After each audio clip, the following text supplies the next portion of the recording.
Remember, when you were a kid, maybe 9 or 10 years old, and you could look up at the night sky and see a blanket of stars. Try it now. How many do you see?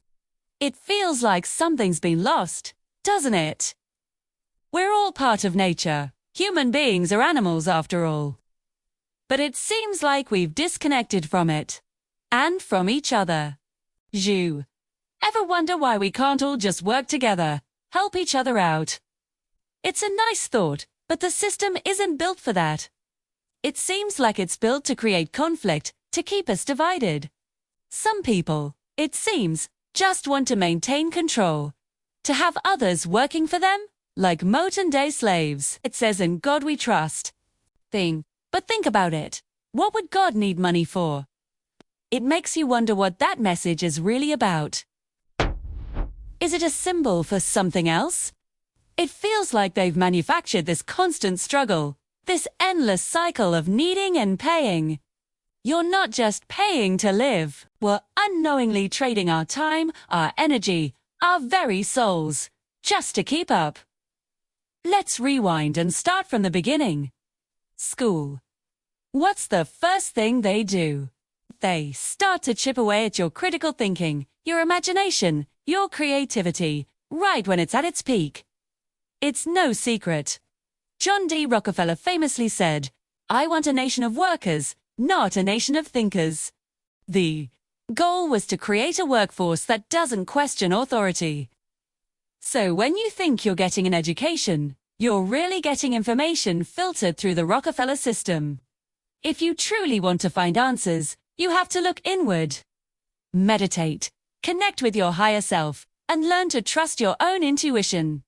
We literally live in a world full of lies. School teaches you to think in black and white, that everything is either this or that. They can't seem to grasp the concept that two opposing ideas can exist at the same time.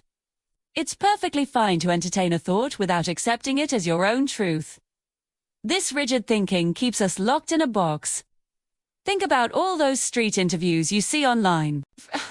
When have you ever seen them stop a genuinely wealthy person who says, "I have a job"? Never. They always say they have a business, an asset, some form of ownership. Let's say you follow the prescribed path and become a doctor or a lawyer. You make good money, but you're always making someone else richer until you start your own practice, your own firm. It doesn't matter what job you have, day.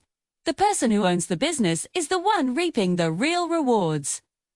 This is how the rich get richer and the poor get poorer. There's no real middle ground anymore. You're either moving up or you're sliding down.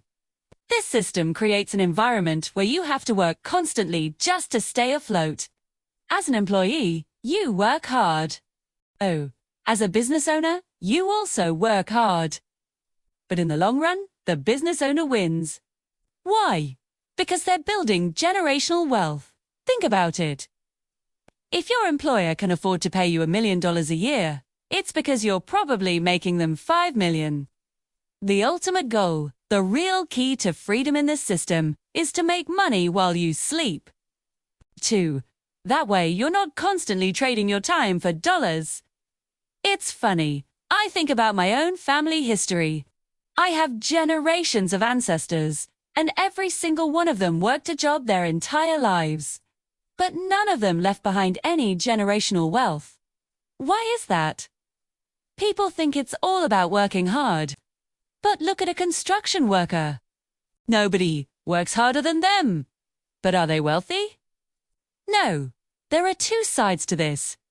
The construction worker is working hard to survive in a world that's run by incentives, not by morality. At its core, everything in this world can be tied back to business. Slavery never really ended. It just evolved. It disguised itself as jobs and paychecks. The powerful create the jobs, and they get everyone else to do the work. And work is infinite. There will always be more work to do. It's far better to be the visionary, the creator, than just a worker bee in someone else's hive. But I'm not here to tell you that starting a business is the ultimate answer either. Because in many ways, that's just another form of selling your soul. playing a different role in the same game. Most people have to work for a paycheck to survive, and that's the reality we're in. But it's important to remember that at the end of the day, when your time here is up, none of this money, none of these titles, are going to matter. Oh, in this society, you don't get rewarded for simply doing a good deed. The system doesn't value kindness, it values profit. What if we could change that? What if we could all just unite and help each other? In a perfect world, we would all have the freedom and the resources to take care of ourselves and our communities. But if we were all self-sufficient, if we didn't need anything from the system, then nothing would be profitable. And that's the real reason things are the way they are. Thanks for watching. Let me know your thoughts in the comments, and don't forget to subscribe for more.